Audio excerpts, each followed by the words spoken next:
So Cher is going into the Rock and Roll Hall of Fame. Congratulations to Cher.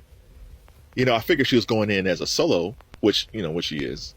So I said, well, let me see when she got inducted with Sonny and Cher, because Ozzy Osbourne's going in as a solo act, but he got in before with Black Sabbath. So I went to check, and Sonny and Cher have not been inducted into the Rock and Roll Hall of Fame.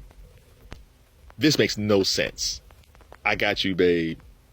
The beat goes on. Like, I don't understand how Sonny and Cher are not in the Rock Hall. Now, you might say, well, Sonny and Cher didn't have that many hits. Okay. But musically, they had the Sonny and Cher Show. Like, I just feel like as entertainers who made classic songs like I Got You, Babe, they should be in the Rock Hall. Like, it doesn't make any sense. The only thing that calmed me down is I saw this, that Dua Lipa is going to be with Cher during her performance. And it's like, well, I'm a Dua Lipa fan. And if it wasn't for Dua Lipa, I'll be fully irate.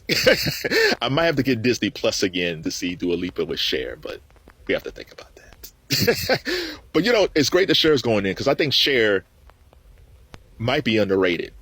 And it's like, it's crazy to say that, right? Cher's been around forever. She's been around since the mid-'60s. She's made a ton of movies, have a ton of hits. It's like, how can she be underrated? I think she is. Like, I don't think when we say Cher, we just say Cher. We don't think about everything she's done. Like, she had a career, like they started off in the mid-'60s. Even like 2010, she made Burlesque, the film Burlesque with Christina Aguilera. And that film was actually pretty good.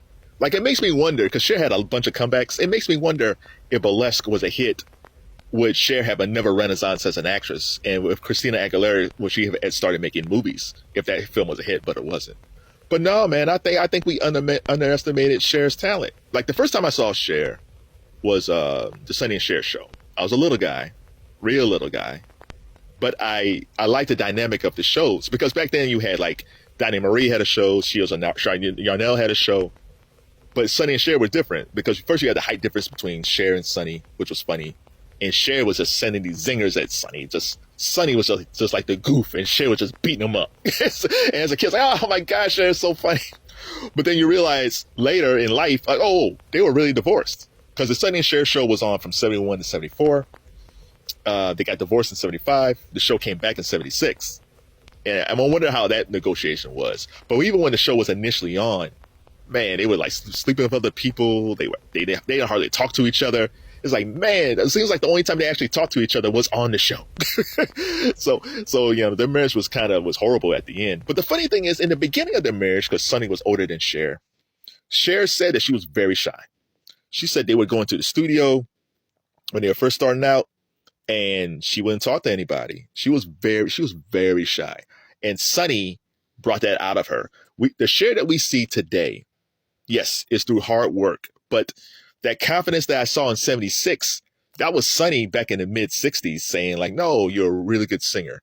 You're a strong performer. You're beautiful. Like, these are things that he kept on telling her that she probably didn't believe in herself at the time. But by the time you saw her wearing the Bob Mackie dresses, arguing with Sonny, that was a very confident woman. And then after that, she had a career going, music career. But then she made a switch to acting. And around that, I think Silkwood with Meryl Streep was like 82, 83. And then from Silkwood on, she had Silkwood. Later on, she had The Mask with Eric Stoltz. I think Sam Elliott was in that movie. And then we have Moonstruck with Nicolas Cage, a role that the studio didn't want Nicolas Cage. She fought for Nicolas Cage to be in that role. And, you know, I think she won the Oscar for Moonstruck, I think. Either Moonstruck or Mask. I think it was for Moonstruck. And then I think after that, they said she got too conservative about looking for scripts. I think she was overthinking herself.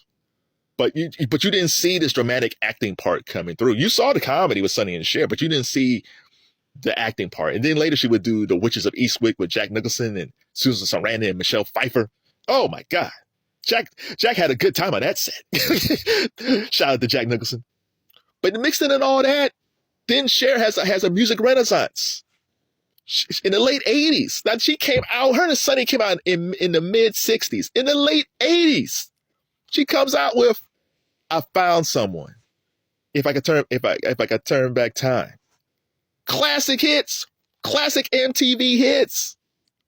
The funny thing about I Found Someone So Michael Bolton wrote that. Okay.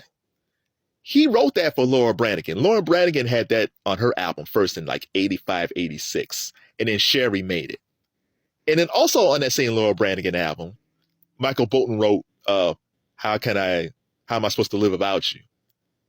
Then he remade that for himself on his solo album. I'm sure Laura Branigan was like, y'all killing me. First Cher takes my song, and now you, Michael? How can I get a hit? Fantastic. But yeah, then Cher has another renaissance. And then we fast forward into the late 90s, and then she has Believe and Strong Enough. She's really an underrated talent. Like, it's like I said, I think we really take her for granted. Like, when you leave this video, or when you have time, go to her Wikipedia page, right? Look for Cher's Wikipedia page. The information alone on Sonny and Cher is long enough. You got the Sonny and Cher information. You got the information with her after Sonny, when between like 78 and like 82. Then we get to the acting Cher. Then we get to the music Cher with the Michael Bolton tracks. Then we get to the dance music Cher in the late 90s and then into the 2000s. It is amazing how talented this woman is. It's fantastic. So before I leave, tell me what your favorite Cher era is. Is it early Sonny and Cher? Is it the Sonny and Cher Show? Is it that Cher spot where after, like, when she married Greg Allman? So that's between like the late 70s to the early 80s. Is it acting Cher during the 80s? Is it late 80s music Cher? Is it late 90s music Cher? Man, that chick is something else. That chick is something else. All right, so shout out to Cher. Congratulations on your Raw call. I will be there to see Dua Lipa. Well, probably not. but I'll think about Dua Lipa in my head. Congrats, Cher. Shout out to Sonny.